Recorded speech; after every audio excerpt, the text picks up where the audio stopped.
Hi, I'm Richard Ashworth. I'm here to talk about real Feng Shui, that is real wind and water. And I'm in my hometown of Godalming in the south of England. As you can see, it's pretty damp. Frankly, it's often pretty damp in Godalming. This is England.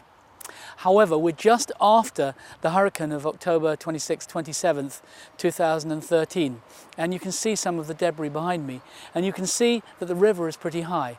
Now, beyond the river behind me is what's called the Lammas land, which is a flood meadow. Lammas comes from the term Lug Mass, which is the feast of Lug, the god of light, and it happens in early August, and it's the time when the cattle are fattened up for the winter. Now, this land, for probably 1300 years or more, has served the function of taking the excess water. So although Godalming is built in a valley, you can see it's very, very low here, higher up here, the wealthy areas up here and up here, the wealthy area up here. Godalming is best known probably for being the birthplace of Genesis. Charterhouse is up there, up on the height where the rich people live.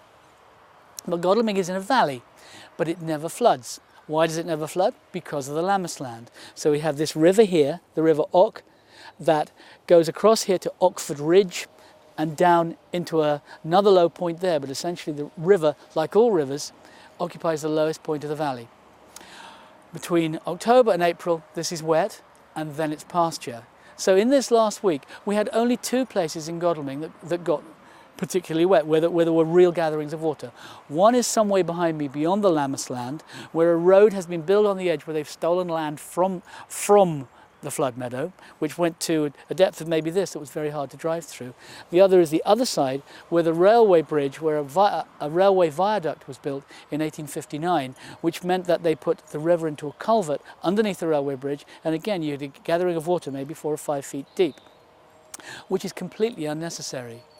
It's just a question of observing where the water is. Now we think these days, when we've put men on the moon and we can, we have Google glasses and God knows what, we think we have some power, some control over the elements. No, the water remains more powerful. This is real Feng Shui.